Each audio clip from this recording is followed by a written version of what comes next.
बिस्मिल्लाहिर्रहमानिर्रहीम। अस्सलाम वालेकुम मुअज़्ज़ज़ नाज़रीन, दी नॉलेज ऑफ इस्लाम में आपको खुश आमदीद। आज हम आपको एक ऐसी दुआ बताएंगे कि इंसान कितनी भी बड़ी मुश्किल में फंसा हुआ हो और उसका काम ना बन रहा हो, चाहे वो बेटी का मसला हो, बेटे का मसला हो, घरेलू टेंशन हो, जॉब का मसला हो, पढ़ाई का मसला हो, अपना ज़ाती घर ना हो उसका मसला हो, घरेलू लड़ाई झगड़े हो या मुकदमा हो, किसी किस्म का कोई भी मसला हो, परेशानी हो। इंसान की ज़िंदगी में कुछ मसले मसाइल, कुछ प्रॉब्लम्स ऐसी होती हैं कि हम लोग किसी से शेयर नहीं कर सकते।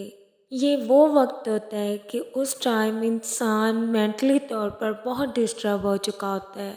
मेंटली तौर पर इतना डिस्टर्ब होता है कि बाज़ औक़ात सुसाइड करने का भी दिल करता है, लेकिन सुसाइड करना इस्लाम में हराम है। तो इससे बेहतर है कि इंसान अपनी टेंशन्स को रिमूव करने के लिए और अल्लाह ताला का दामन मजबूती से पकड़ ले, अपने तमाम मामलात खुदा पर छोड़ दे। मुश्किल के वक्त ये दुआ 3 मरतबा पढ़ने से अल्लाह ताला उस इंसान को मुश्किल से निकालने का ज़िम्मा खुद ले लेते हैं। और वो दुआ ये है, रब्बी यस्सिर वला तुअस्सिर वतम्मिम बिल खैर व बिका नस्तईन। इस दुआ के मायने हैं, ऐ मेरे रब, मेरे मामलात को आसान फरमा, उन्हें मुश्किल ना बनाना, मेरा खात्मा खैर पर करना और मैं तुझ ही से मदद मांगती हूँ। जब हम अल्लाह ताला से ये दुआ करते हैं तब हम अपने मामलात अल्लाह के सुपुर्द कर देते हैं, और जो मामलात अल्लाह के सुपुर्द कर दिए जाएं उस इंसान का निगहबान खुद खुदा की ज़ात होती है।